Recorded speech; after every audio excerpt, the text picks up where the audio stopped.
render louvor ao nosso Deus. Amém. Nesta tarde vamos ouvir a palavra de Deus. O pastor João nos vai ministrar a palavra de Deus nesta tarde, que nós possamos ficar atentos à voz de Deus, porque Deus tem algo para nós nesta tarde. Amém? Aleluia. Saúde os irmãos com a paz do Senhor. Amém. Queria convidar os irmãos a fazer o favor de abrir a sua Bíblia. Lucas capítulo 20. E vamos ler a partir do versículo 27 até o versículo 38. E vamos falar um pouco sobre a incredulidade.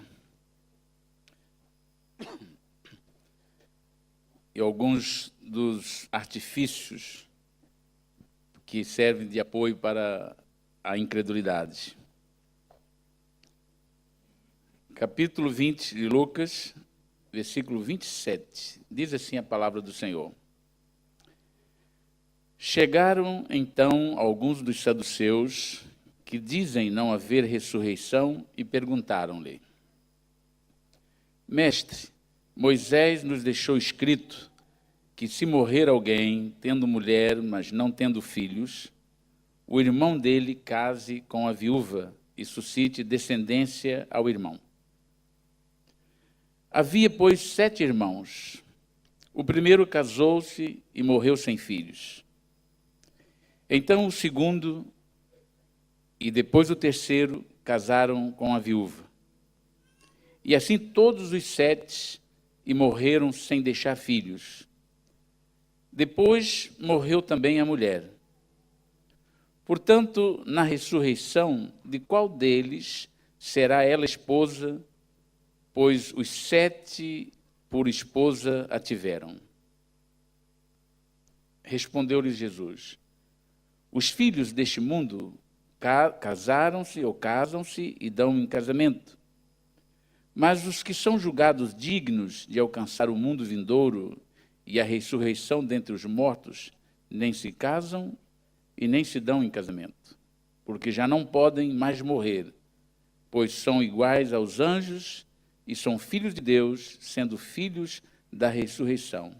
Mas que os mortos hão de ressurgir, o próprio Moisés o mostrou na passagem a respeito da sarça, quando chama ao Senhor Deus de Abraão, e Deus de Isaque, e Deus de Jacó. Ora, ele não é Deus de mortos, mas de vivos, porque para ele todos vivem.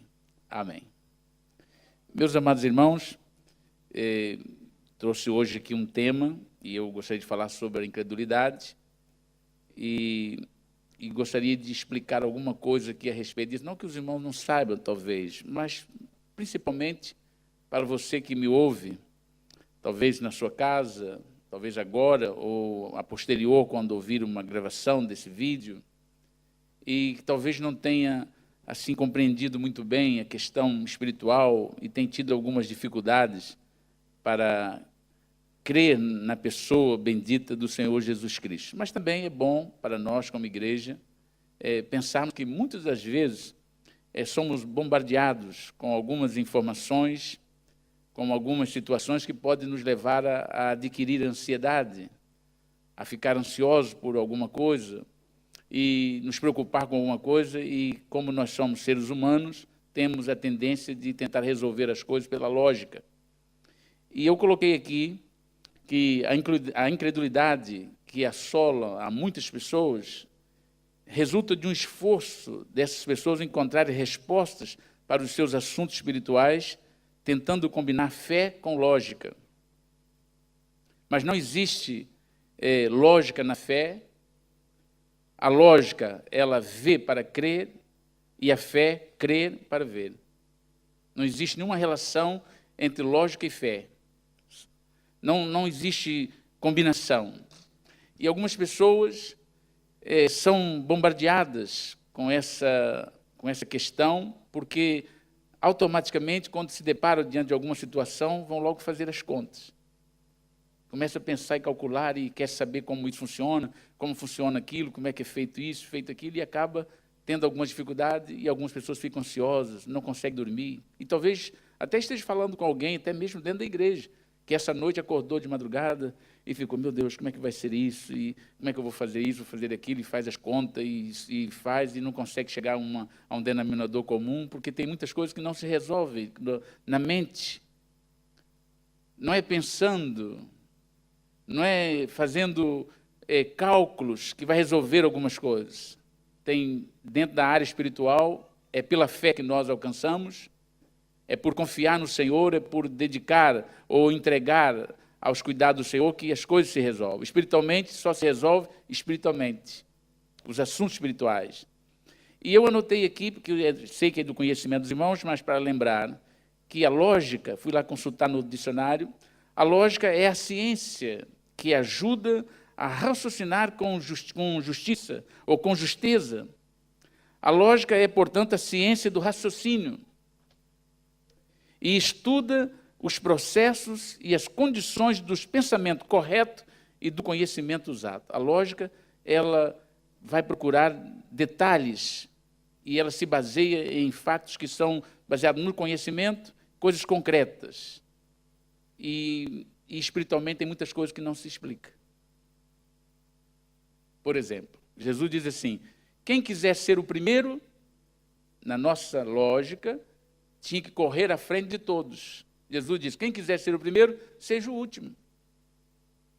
Quem quiser ser o maior, Jesus ensinou, seja o menor, aquele que serve. Na lógica humana, não é assim. Na lógica humana, as pessoas têm os seus criados, e quanto maior a posição que ocupam, maior parece ser essas pessoas. E quanto menor a posição social que a pessoa ocupa, parece ser menor. Mas Jesus diz que o maior é aquele que serve. E até deu o exemplo dele. Ele diz para os seus discípulos, vocês não me dizem que eu sou mestre e senhor? E diz bem porque sou.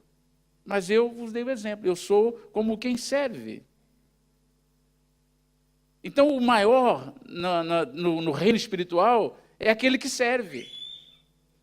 É aquele que está disposto a servir, não é aquele que é servido. Então, existem muitas coisas no reino de Deus que não pode ser explicado com a lógica humana. E, por exemplo, eu li os irmãos também, não estou chamando os irmãos de inculto, que a gente lê hoje, ainda mais hoje com a internet, tem tanta coisa boa e tanta coisa que não presta, que as pessoas podem ter acesso, e que depende da pessoa, depende do caráter da pessoa, depende da posição, da maturidade espiritual da pessoa para se resguardar, porque senão tem acesso a coisas que não interessam.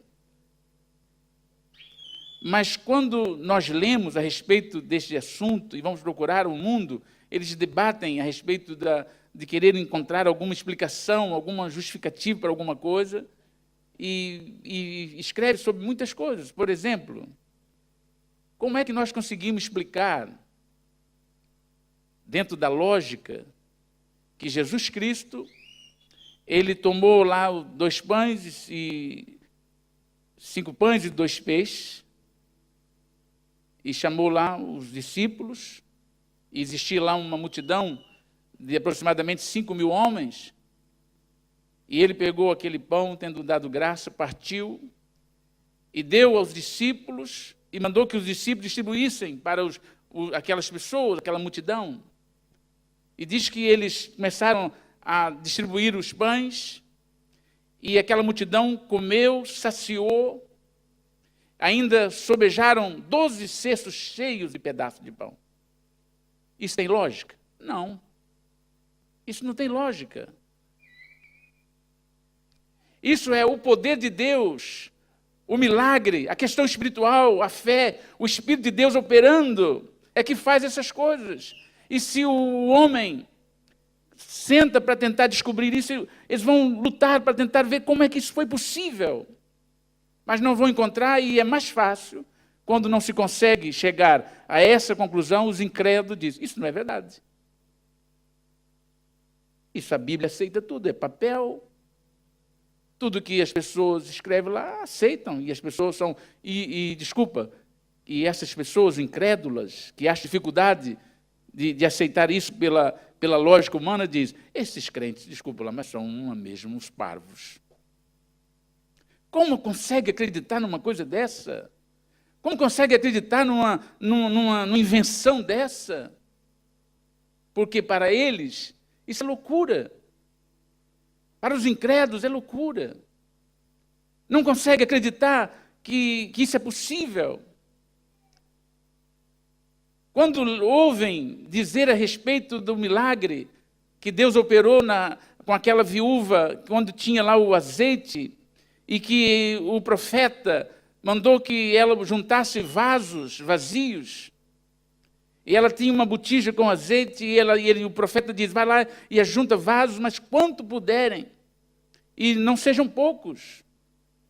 E vá para dentro da sua casa, fecha a porta com os seus filhos, e pega essa botija de azeite e começa a encher esses vasos vazios, e vai enchendo, e depois o milagre que vai acontecer na sua vida, você vai ter uma surpresa, você vai ver algo maravilhoso na sua vida, e o seu problema vai ser resolvido de uma forma espiritual. O milagre vai acontecer. E quando as pessoas, os incrédulos, que fazem logo e apoiam-se nessa lógica humana, e não na fé, ele vai pensar, como é possível alguém pegar assim uma botija de azeite e mandar, traz aí o filho, traz aí esse vaso. E começar a deitar o azeite nas botijas, e ia enchendo as botijas, e ia tirando aquelas botijas, ia trazendo outras vazias, iam encheram todas, e quando encheu a última que estava ali, ela diz, traz mais, e o filho diz, mãe, não há mais. E o azeite parou. E elas, com aquele milagre, foi até o profeta e diz, olha, senhor, está aqui feito como mandaste, e ainda o azeite não parou, mas não temos mais vasilha. Diz, agora vai e vende tudo, e paga a vossa dívida, e vivei do resto. Para o incrédulo, para uma pessoa que não vive na fé, isso é mentira. Para uma pessoa que não consegue deixar a sua mente humana funcionar um pouco à luz da palavra de Deus e basear no que a Bíblia ensina e dedicar a crer naquilo que o Senhor nos fala, pela sua palavra, pela verdade bíblica, isso é loucura. Porque eles vão tentar dizer, como é que pode? Espera aí, deixa eu fazer então um teste. Eu quero ver que esse azeite deve ser um azeite especial. Esse azeite deve ter nas suas moléculas lá alguma coisa que, na medida que vai virando, ele vai esticando e vai enchendo e vai produzindo. Só pode ser isso, porque não existe lógica. E não existe lógica. Isso é fé. Isso é o poder de Deus, é o milagre de Deus. Não é coisa para se explicar. O milagre não se explica, aceita pela fé. Crer que um dia Jesus Cristo foi lá na cruz do Calvário, e ao dar a sua vida, ao morrer ali na cruz do Calvário, ele morreu pelos meus pecados, pelos nossos pecados, pelo pecado da humanidade.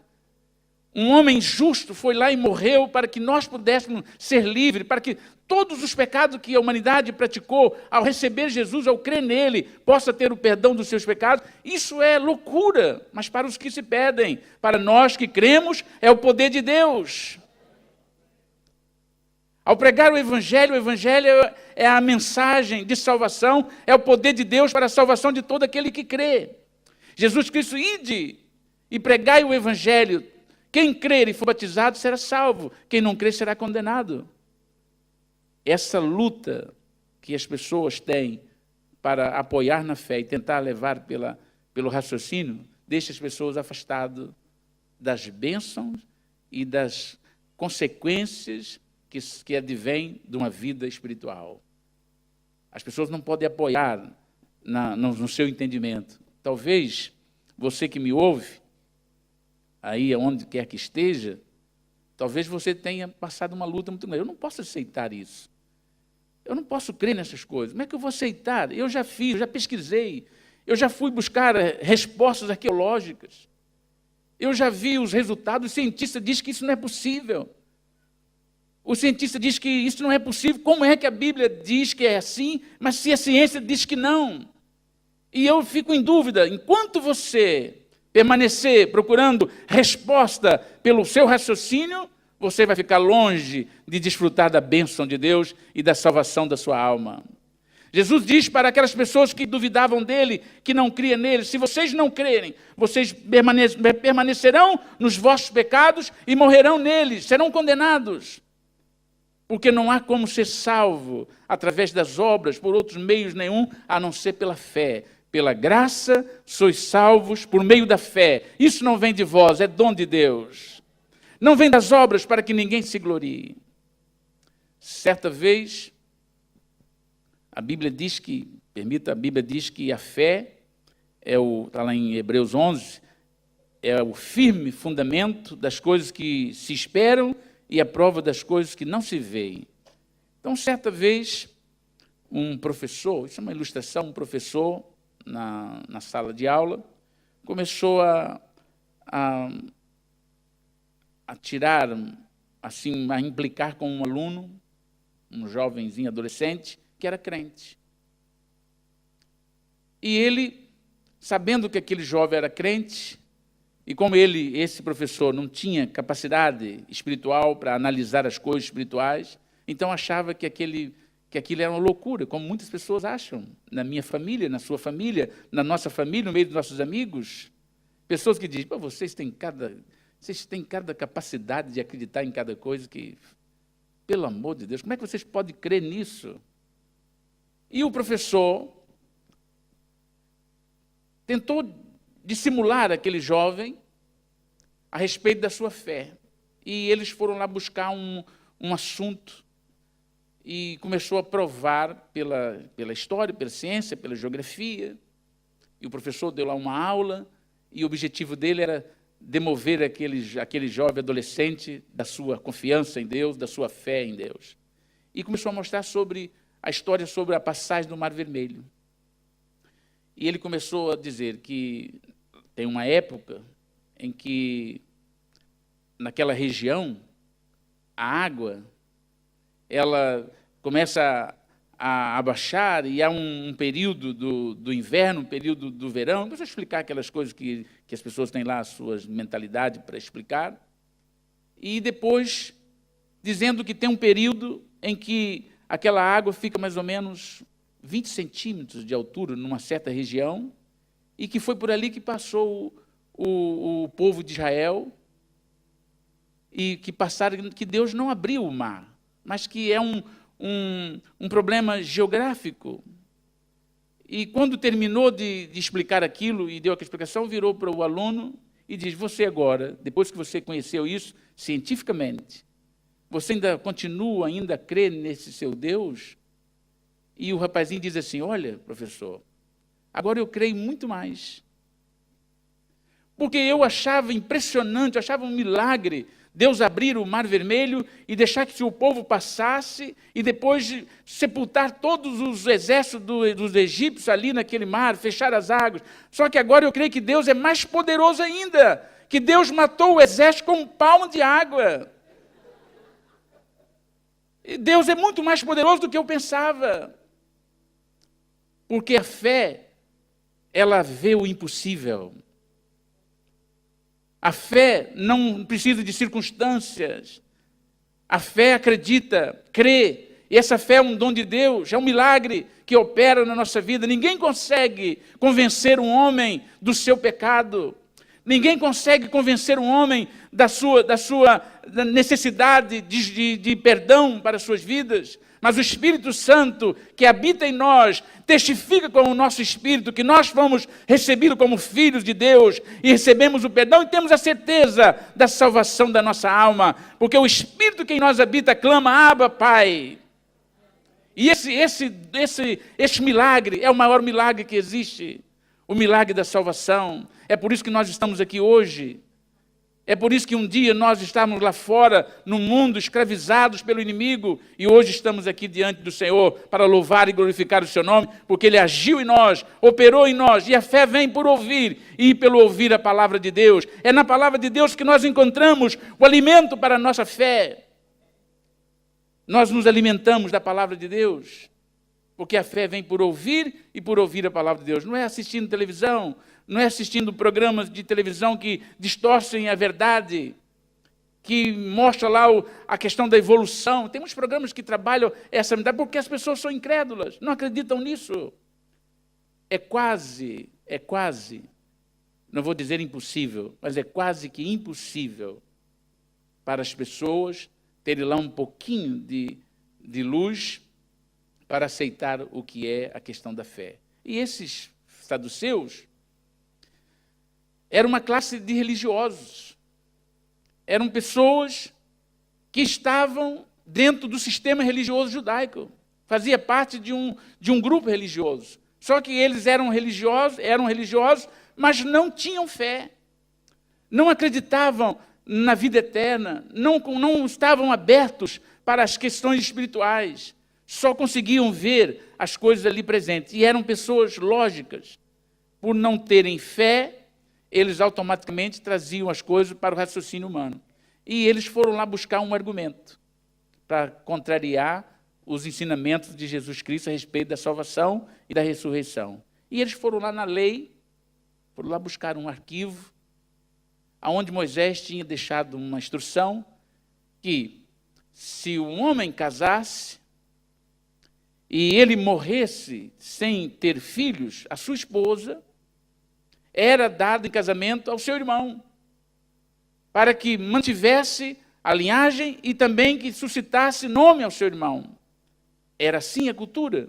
E a lei estava dizendo que era obrigatório que, ao morrer aquela pessoa, não tendo filhos, então o irmão assumia a responsabilidade em casamento com a cunhada. E eles foram lá buscar isso e começaram a pensar, agora vamos arrumar uma para pegar Jesus. Nós vamos agora, o argumento é esse. Vamos desfazer agora esse ensinamento de que existe a ressurreição da alma. Isso é coisa de gente que não tem o que pensar. Como que é possível? Então foram lá buscar o argumento. E disseram assim, olha, existia uma mulher, e segundo a lei, ela casou, o seu marido morreu, e o irmão casou com ela, também morreu, não teve filho, e eram 7, por último morreu o 7º irmão, não deixou filhos, e por fim morreu a mulher também. O argumento. E agora, quando chegar o dia da ressurreição, se ela foi esposa de todos os 7, de quem ela será a esposa agora? Se ela foi esposa dos 7? Como vai ser? Se existe a ressurreição, então como é que vai ser isso? Olha, talvez você que me ouve agora, você também está nesses argumentos que você fica pensando, como é que vai ser isso, como é que vai ser aquilo, e fica apoiado nessa questão humana e esquece do poder de Deus. E foi exatamente a resposta que Jesus lhe deu. Diz, vocês erram porque vocês não conhecem a Escritura e nem o poder de Deus. Porque aqui na terra, o casamento é para aqui na terra. O casamento é coisa humana. O casar-se e dar em casamento é coisa humana, mas no céu, na ressurreição, na vida vindoura, não haverá casamento. Lá são como os anjos de Deus, são filhos de Deus, não haverá casamento. É uma questão, é uma dimensão espiritual. Isso é para aqui, para a terra, para povoar a terra, para multiplicar, para encher, para casar, para viver a vida humana. E até uma bênção para a família, o casamento. O casamento é uma bênção. Deus, quando criou Adão e Eva, ele formou Adão e depois olhou assim para Adão e disse, poxa, falta alguma coisa. Falta alguma coisa. Não é bom que o homem fique só. Já sei o que vou fazer. Olha que Deus maravilhoso. Fez a mulher. Deus fez a mulher, porque viu que não era bom que o homem ficasse só. E depois deu a este casal o poder de se multiplicar e povoar a terra. Mas isso é para aqui, para a terra. No céu não tem casamento. No céu, as irmãs e os irmãos podem ficar despreocupados, que lá não vai encontrar o ex-marido e a ex-esposa. Só se for salvo, mas vai estar lá como filhos de Deus, não como marido e mulher. Esse pensamento humano, essa coisa humana não tem lá no céu. E Jesus falou, vocês erram porque vocês não conhecem o poder de Deus e nem conhecem as Escrituras. E esse argumento que eles arrumaram era porque eles eram incrédulos. Porque é muito difícil para uma pessoa incrédula e que deixar levar-se pelo raciocínio humano, é difícil demais de compreender as coisas de Deus. Me explica aí. Vamos partir deste raciocínio humano. Como é que... Vê se você consegue explicar. Talvez você está pensando exatamente isso que eu vou dizer. Como é que você consegue explicar, dentro do raciocínio humano, que Deus escolheu Maria, uma jovem de uma aldeia lá, em Israel, e Deus olhou para Maria e disse, essa jovem é uma jovem abençoada, na idade dela tinha outras várias, mas Deus a escolheu. E diz, Gabriel, vai lá, o anjo, e diz para ela o plano que eu tenho com ela. E o Gabriel foi lá falar com ela. Disse, olha, salve agraciada. O Senhor me enviou a ti, e dentro de certo tempo, você vai dar à luz um filho, e você vai colocar o nome nele de Jesus, porque ele será o Salvador do mundo. E ela diz, como pode ser isso? Eu nunca tive relação com homem nenhum, sou noiva de José, como é que pode ser isso? Diz, não se preocupe, porque a sombra do Onipotente, a sombra do Senhor te cobrirá, e você se achará grávida pelo Espírito Santo, conceberá e dará à luz um filho. E assim foi. E ela disse, só cumpra-se em mim a vontade do Senhor. Me explica isso. E ela agora, grávida, Jesus nasce e começa, na sua idade, começa a anunciar que ele era o Messias, que havia de vir, o Filho de Deus, e começou todo mundo, os saduceus, os fariseus e muitos outros eus, como nós, antes também não podia acreditar nisso. Isso é loucura. Pela lógica disso é loucura. Mas pela fé, nós entendemos que o mundo que hoje vemos e percebemos foi criado pela palavra de Deus. Tudo foi criado pela palavra de Deus. Pela fé, nós aceitamos a palavra de Deus. Pela fé, aquilo que nós não compreendemos com a nossa mente, nós aceitamos pela fé. Pela fé nós cremos no poder de Deus, nesses milagres de Deus. Mas se eu parar para pensar e tentar solucionar os problemas com o raciocínio humano, as coisas espirituais não conseguem. É por isso que existem muitas pessoas insatisfeitas. Pessoas que dizem, mas eu já fiz isso, já fiz aquilo, já tentei isso, tentei aquilo e tal, isso não pode, é loucura. As pessoas pensar assim, agir assim é loucura. Mas ouça o que eu vou dizer. Existem muitas pessoas que não têm paz, que estão vivendo um sofrimento terrível. Vou dar um exemplo, com seus filhos que estão nas drogas. Filhos que estão destruídos pelas drogas, pelos vícios. Pessoas que não podem deixar os seus objetos livres dentro de casa, tem que trancar a cadeados, porque senão o seu ente querido, por causa dos vícios, entra lá e roubam, para trocar em troca de drogas, para suprir a necessidade dos seus vícios. E essas pessoas, é isso que não tem lógica. As pessoas viverem nesse estado e não recorrer pela fé para que possa ser liberto, porque não existe lógica para um dependente químico, por exemplo. A ciência informa que um dependente químico, ele passa a ter necessidade, precisa de fazer uma desintoxicação, precisa de ser internado, precisa de fazer um tratamento. Poucos conseguem sair dessa libertação, mas eu creio num Deus que liberta uma pessoa poderosamente num momento, sem nenhum tratamento químico, nenhum tratamento de clínica, pelo poder de Deus, a pessoa liberta e nunca mais toca em nada, em drogas, nem vício nenhum, porque o Senhor tem poder para libertá-lo. Como explicar isso? Como explicar o poder de Deus? Não se explica o milagre. Eu conheço pessoas, e vocês também conhecem, pessoas que eram viciados, pessoas que eram dependentes químicos, pessoas que estavam vivendo uma vida desgraçada, e entraram na presença de Deus, e o Senhor os limpou pelo poder de Deus, foi limpo imediatamente, não recorreram a nenhuma química, a nenhuma clínica, não fizeram nenhum tratamento, mas o poder de Deus os libertou imediatamente. É isso que não tem lógica. Isso não tem lógica. Mas tem o poder de Deus que pode fazer isso. Jesus Cristo diz que se você crê, tudo é possível ao que crer. E este milagre continua operando, mas esses saduceus dizem, isso é impossível. Isso não dá para acreditar, não dá para aceitar isso. Porque eles, embora estivessem na religião, pensavam apenas nas coisas terrenas.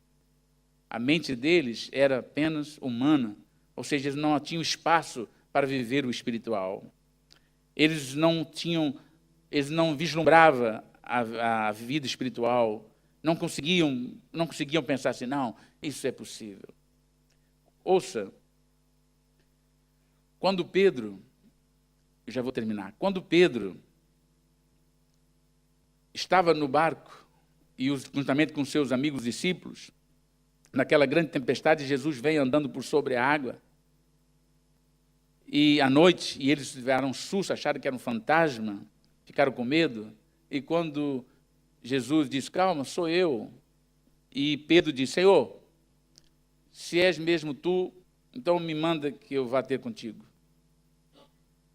E Jesus diz, venha, e Pedro salta do barco, e pula sobre as águas. Qual seria o normal? Afundar. Mas ele sai andando por sobre as águas e vai de encontro ao Senhor. Tem lógica? Não. Isso não tem lógica.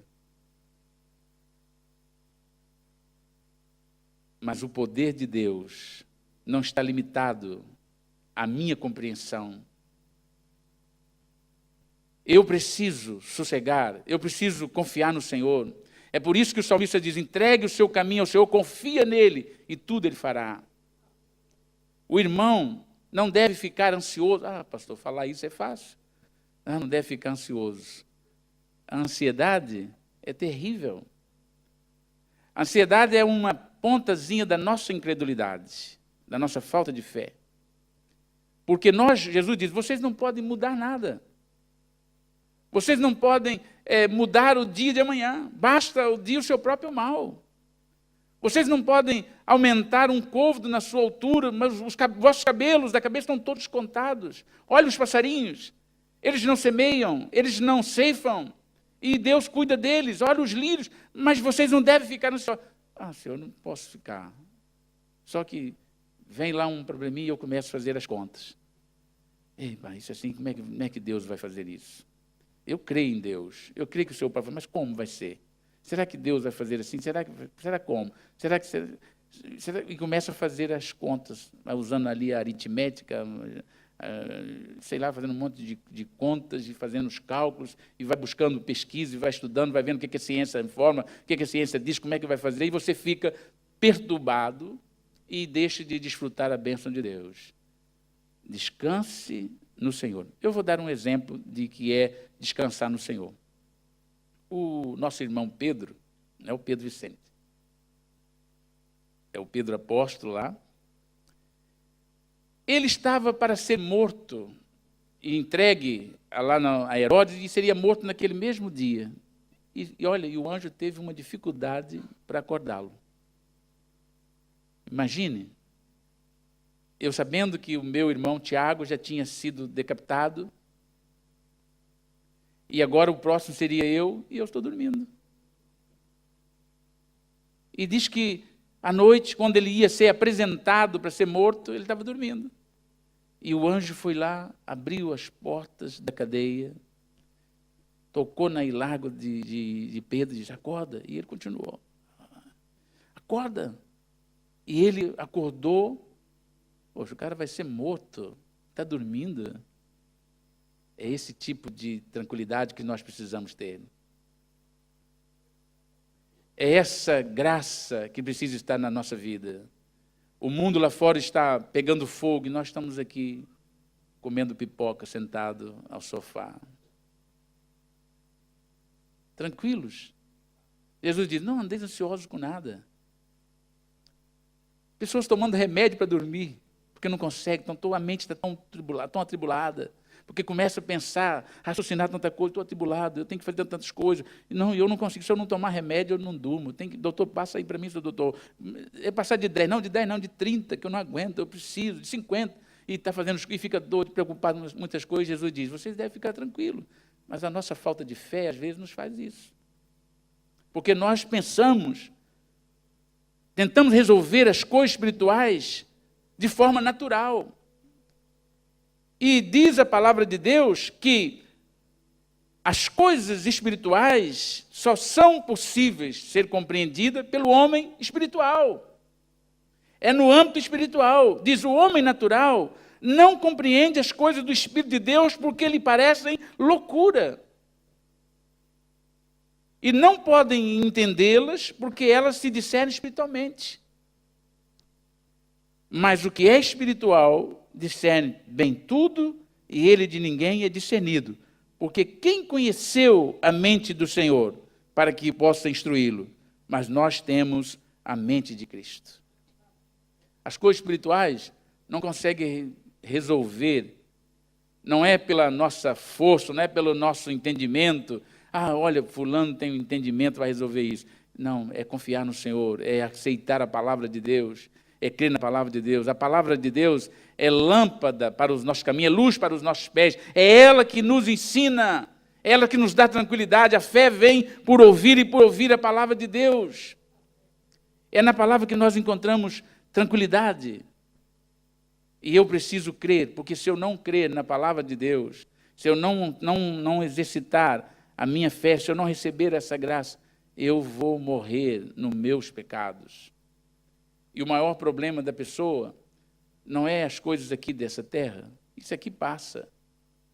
O maior problema é a eternidade. O maior problema do ser humano é partir para a eternidade sem perdão dos pecados, sem salvação. E enquanto a pessoa não abrir mão do seu entendimento, do seu intelecto, e aceitar a palavra de Deus, não será salvo. E se não for salvo, será condenado. Então, o meu conselho nessa noite é que você possa abrir mão dos seus entendimentos e aceitar a verdade de Deus, a palavra de Deus.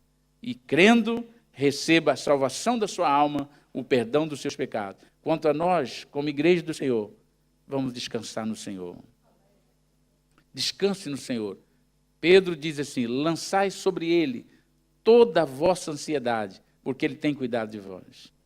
Não adianta você ficar aí afadigado, não adianta você ficar comprando remédio, tomar remédio e não consegue dormir porque não sabe o que vai acontecer amanhã. Esquece isso. Olha, Senhor, está nas tuas mãos. Eu estou fazendo a minha parte.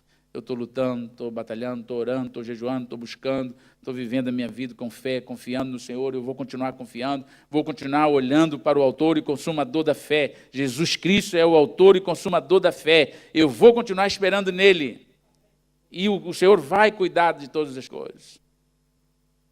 Se nós não colocarmos a nossa confiança no Senhor, e se nós começarmos a agir por aí com os nossos entendimentos, olha, vão mandar todos os crentes para as escolas. Mas eu quero contrariar esse pensamento.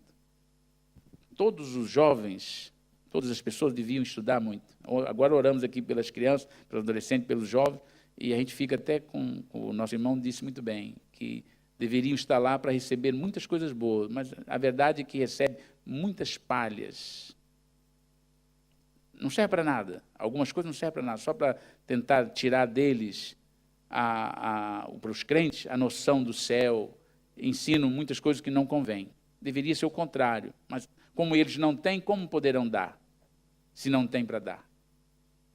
Tem ciência, tem conhecimento humano, mas eu quero dizer para os irmãos que as coisas espirituais não dependem da sabedoria secular, do conhecimento secular. Uma pessoa que nunca frequentou uma escola, Se você chegar para ela e contar os milagres que Deus operou na sua vida, e contar para ela a respeito das coisas de Deus, elas vão dizer, glória a Deus, que maravilha, ô Senhor, maravilhoso é o Senhor, Deus é muito bom. Eu fico todo empolgado com Deus. Contar esses milagres que Deus operou, olha, ler para ela não sabe ler, mas você chegar para essa pessoa e ler para ela assim, olha, estava lá Sadraque, Mesaque e Abednego, eles não quiseram prostrar perante aquela imagem do rei Nabucodonosor, e ele foi lançado na fornalha ardente, aquecida 7 vezes mais, mas quando foi lançado lá dentro, o Senhor estava com eles, e eles saíram, nem um fio de cabelo queimou, as suas vestes, nem cheiro de fumo tinha nas suas vestes, e aquela pessoa que nunca estudou, diz, oh, glória a Deus, Deus é poderoso, Deus é maravilhoso, Deus está, oh Senhor, eu glorifico o teu nome, porque esse é o Deus que eu sirvo, um Deus verdadeiro. Diz para uma pessoa que não tem fé, explica para ela assim, olha, aconteceu isso, aconteceu aquilo, ela diz, como vocês são parvos. Como vocês têm capacidade de acreditar numa mentira dessa? Onde já viu isso? Aonde alguém pode emplacar a força das chamas? Isso é lenda, isso é lenda. Então, conselho número 2, nunca deixe a palavra de Deus de lado. Siga a sua vida, faça a sua vida normal, mas sem deixar a palavra de Deus. Porque é através da palavra de Deus que você vai adquirindo a fé, o conhecimento e recebendo o poder de Deus na sua vida. Sem a palavra de Deus, nós enfraquecemos espiritualmente, porque sem o alimento para a nossa alma, é como viver sem alimento para o nosso corpo físico. Vamos definhando e até morrer. E muitas pessoas têm morrido porque têm deixado a palavra de Deus. Hoje são místicos. Deixaram a palavra de Deus e agora são místicos. Acreditam em muitas coisas. Acreditam nisso, naquilo. Acreditam em cada coisa que a gente fica assim abismado quando ouve dizer. Fala, mas se aquela pessoa não era crente? Olha, mas agora eles acreditam em cada coisa. Acreditaram, deixaram a palavra. Mas nós somos chamados para permanecer na palavra. Jesus disse, se vocês permanecerem na minha palavra, verdadeiramente sereis meus discípulos, porque vocês conhecerão a verdade e a verdade vos libertará. É na palavra de Deus que nós temos que estar estribados. Nossa fé tem que estar na pessoa de Jesus Cristo e a nossa vida tem que ser moldada pela palavra de Deus. Os problemas espirituais se resolvem na palavra de Deus espiritualmente. Amém? Deus os abençoe em nome de Jesus. Amém.